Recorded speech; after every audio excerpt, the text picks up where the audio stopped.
Fala meu amigo e minha amiga, como vocês estão? Tudo massa? Antes de começar a falar sobre como ficou a distribuição dos créditos de energia com a Lei 14.300, você precisa entender alguns conceitos muito importantes e que geram confusão, que são eles: a diferença entre crédito de energia, excedente de energia e energia compensada. Beleza? Então vamos lá. Então a energia compensada é aquela energia que é abatida no mesmo posto tarifário da onde ela foi gerada. Já a diferença positiva entre a energia injetada e a energia consumida é o excedente de energia. Se esse excedente de energia não for utilizado naquele mês, aí sim ele vai ser acumulado no próximo, tornando-se assim créditos de energia. Então, claro, esse conceito, eu vou dar um exemplo para você não ter dúvida. Vamos imaginar que um determinado mês o seu sistema fotovoltaico lá que você instalou na sua casa injetou na rede 500 kWh. E nesse mesmo mês, no período da noite, quando o sistema de energia solar não está funcionando, né, porque não tem sol, obviamente, você consumiu 300 kWh da rede. Então você injetou 500 e consumiu 300 da rede. Ponto. Esses são os dois dados que a gente tem aqui para você entender. Então vai acontecer a seguinte questão na sua conta de energia. A concessionária vai pegar os 500 kWh do seu sistema fotovoltaico, ele injetou 500 kWh na rede, e vai descontar os 300 kWh que você consumiu da rede. Ou seja, você terá um excedente de energia naquele mês de 500 menos 300, que vai dar 200 kWh. Então veja só, os 200 kWh eles não foram utilizados no mesmo mês, então eles vão se tornar crédito de energia. E os 300 kWh que a concessionária descontou é chamado de fato de energia compensada. Então agora não resta dúvida, você já entendeu esses três conceitos: energia compensada, energia excedente e crédito de energia. Então agora vamos voltar para o tema do nosso vídeo, que é uma peça-chave para você entender a distribuição dos seus créditos. No cenário anterior à Lei 14.300, quando a gente tinha somente a Resolução Normativa 482, sempre foi possível a distribuição dos créditos de energia para outras unidades consumidoras, desde que essas unidades tivessem a mesma titularidade e fossem atendidas pela mesma concessionária. Então, basicamente, essa possibilidade funciona da seguinte forma: a energia injetada na rede da concessionária, primeiramente, é utilizada para abater o consumo da unidade consumidora onde o sistema está instalado. Isso é uma regra, não tem como mudar. Já as outras unidades consumidoras que estão remotas, que estão aí cadastrados para ser a beneficiária daquela unidade consumidora onde está sendo gerado no sistema, vão receber a energia excedente em formato de porcentagem, conforme a gente informou lá para a concessionária na hora de fazer o projeto.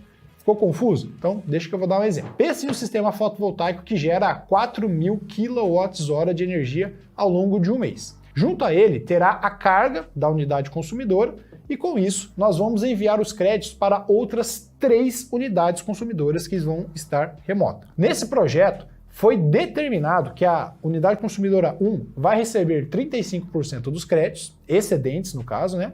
45% dos créditos vão para a unidade consumidora 2 e 20% vão para a unidade consumidora 3. Suponha que a carga junto à geração remota seja de 1.500 kWh do sistema fotovoltaico e que essa energia nem vai passar pelo medidor da concessionária. Ou seja, dos 4.000 kWh de energia gerado pelo sistema, sobrará 2.500 kWh para ser injetado na rede. Ou seja, esses 1.500 kWh foi consumido instantaneamente. Então, dos 4.000 que foi gerado, então 2.500 vai sobrar para eu injetar na rede elétrica.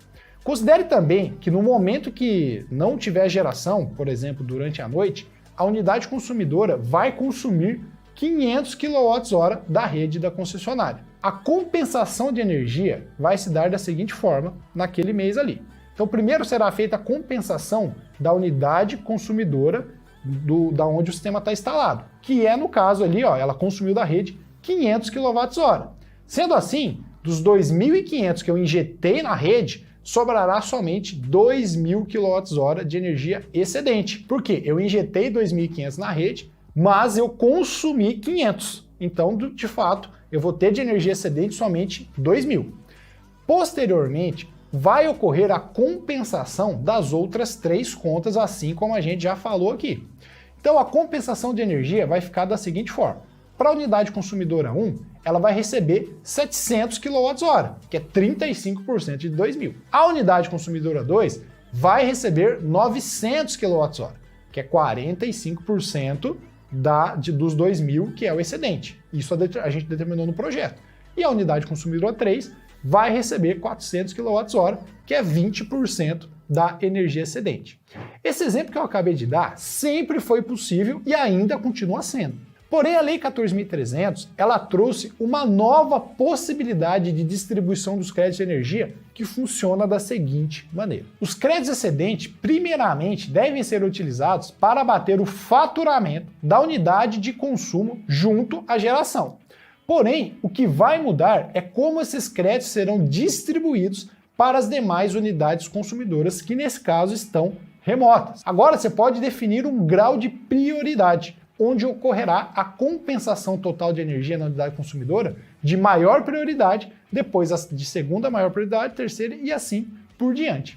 E é essa a novidade muito boa, pois quando fazemos a distribuição por porcentagem, pode ocorrer um fato que é o quê? Eu vou acumular muito crédito em uma unidade consumidora e, no caso, vai faltar energia para outra. Se eu errei nessa proporção da porcentagem de quanto que eu queria enviar para cada unidade consumidora, pode ser que falte energia em uma e sobre energia na outra. E aí eu vou acabar pagando uma pequena parcela da fatura de energia nessa unidade consumidora que faltou.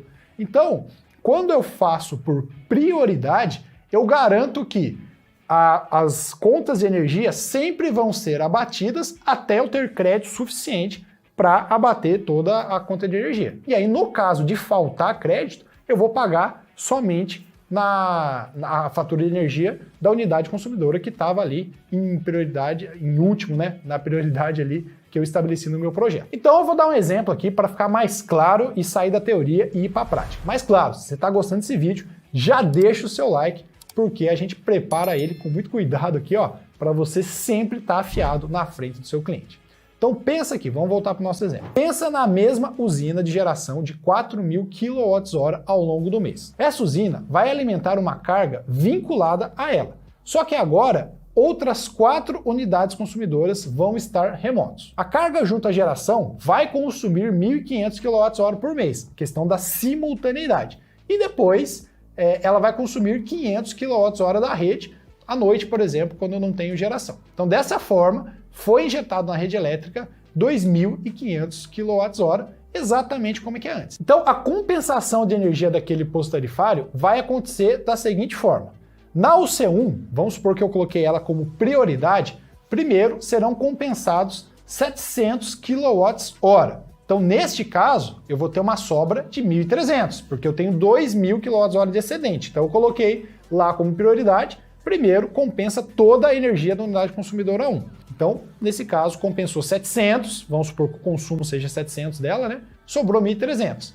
Aí, a unidade consumidora 2, que tem 900 kW de consumo, eu vou abater vou compensar todo esse consumo. Aí, nesse caso, se eu tenho 900 de consumo e eu tinha 1.300 sobrando, vai sobrar 400 para mim, certo?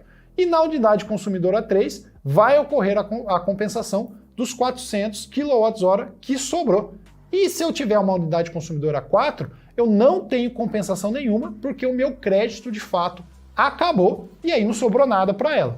No mês seguinte, se o meu sistema fotovoltaico gerar mais energia, e vamos supor que eu tenha aí de fato crédito excedente, aí pode ser que a unidade consumidora 4 receba aí alguma compensação.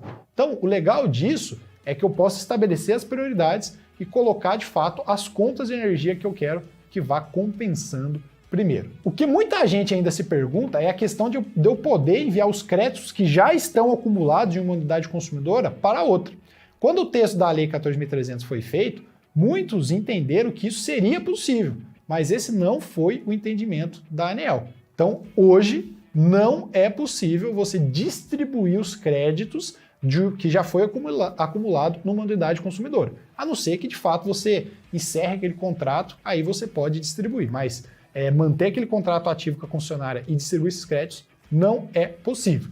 Então, para essa situação, a gente continua na mesma, não teve novidades. Os créditos acumulados ainda não podem ser enviados de uma unidade consumidora para outra, mas eles podem ser utilizados em até 60 meses, mas sempre na mesma unidade consumidora onde eles foram acumulados. Beleza? E aí, me fala, o que você achou disso? Você já está usando essa compensação por prioridade?